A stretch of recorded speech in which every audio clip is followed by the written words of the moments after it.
So I tried analog, and I think I hate it. Let's talk about it. So I began this journey with the big, bright idea to add an analog VRX to my Walksnail Goggles X. And that was a pretty big waste of time because after you do a little bit of research, you realize the work you have to put in to get okay at best analog out of the Goggles X is just not worth it. Unless you like making yourself miserable. Now why is that, you may ask?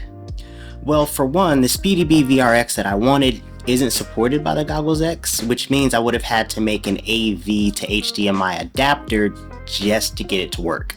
Either that or buy an expensive rapid fire module. I'd also have to buy antennas for the rapid fire module, which I was trying to avoid by purchasing the SpeedyBee module because it comes with them and it's cheaper.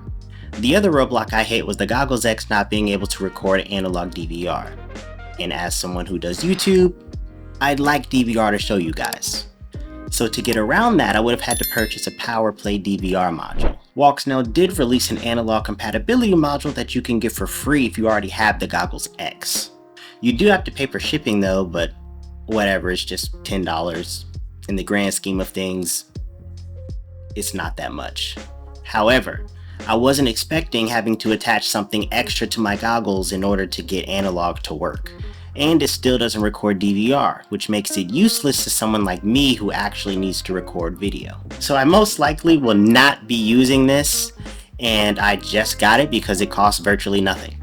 And last but not least, I'd still have to find a 3D printed contraption to hold everything in place securely. So I quickly realized the better decision was to just buy a cheap pair of analog goggles. So I landed on these. The Skyzone 040 Pro goggles, which is a step under the Skyzone 040X Pro goggles. They are 1280 by 720 goggles with an OLED screen. The field of view is 42 degrees and you can either do 16:9 or 4:3 as your screen resolution.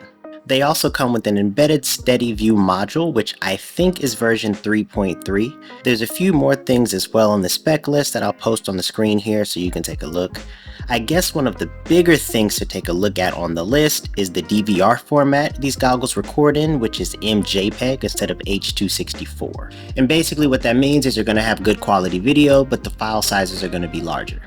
So if you're okay with that and the other specs listed, these goggles are right up your alley. And I purchased these from Newbie Drone for $374. And apparently since my purchase was above $300, I qualified for some free stuff, and I chose to get these China Hobbyline batteries, and they also sent me a ton of goggle straps.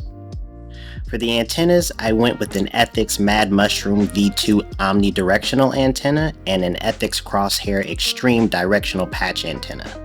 And I had no analog quads whatsoever, so I had to purchase this little thing, the YMZFPV Lightening 2, which is a fantastic drone, and I actually did a review on it if you want to check that out. It'll pop up somewhere here on the screen. So let's start with what I actually like about analog. The biggest thing in my opinion would be the price. For example, this little drone right here didn't even cost me $200 after tax and shipping, and there's a ton more drones out there that are similar to this for even cheaper. It kind of brings you peace of mind knowing that if you break anything, fuck it, it was cheap anyway, right? It's an analog quad.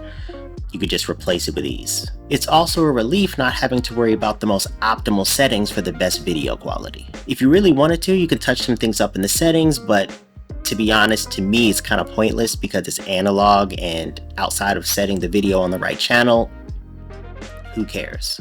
The next thing I like is how light analog systems are. As of right now, other than this, I only have experience with DJI and Walksnail, and if you're familiar with both of those systems, they can be pretty heavy. Outside of the Walksnail 1S kit, I have that on my Mobula 8 and it's dope. And another thing, the analog goggles didn't cost an arm and a leg.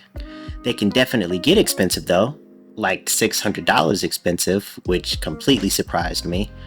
Why you'd want to spend that much on analog goggles right now? I don't know, and to each his own. And of course I have the option to try different video systems if I want. Probably won't, but I love options. Now what do I dislike? Coming from digital, it's gotta be the video, man. It's gotta be the video. I have no idea how people used to fly like this. The amount of ghost branches I flew into was unbelievable, and I'm genuinely afraid of flying near trees when I'm flying analog. It reminds me of this old Zenith TV I used to have back in the day, and I just want to smack the side of it to get the signal to stop breaking up. I've definitely been spoiled by DJI and Walksnail for sure. The signal breakup can be a little distracting at times when flying around trees and everything, but it's consistent and doesn't skip frames, which is another plus you can add to the list, I guess. Having to set the right frequency and channel in Betaflight and match that to the goggles and blah blah blah blah blah is kind of a little bit cumbersome, especially coming from digital when you could just turn the goggles on and everything just works for the most part. The way the DVR operates is kind of annoying, but it may just be the goggles that I have.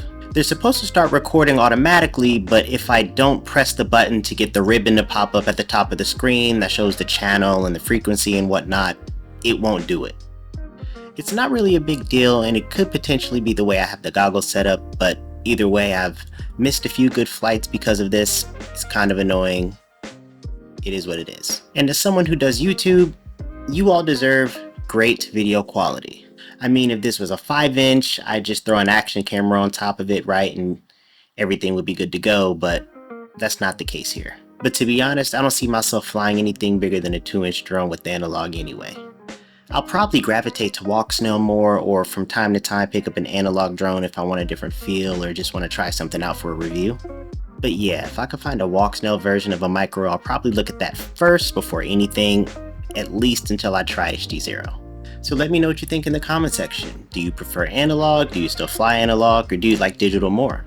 Thanks for watching, guys. Like and subscribe. Catch you later.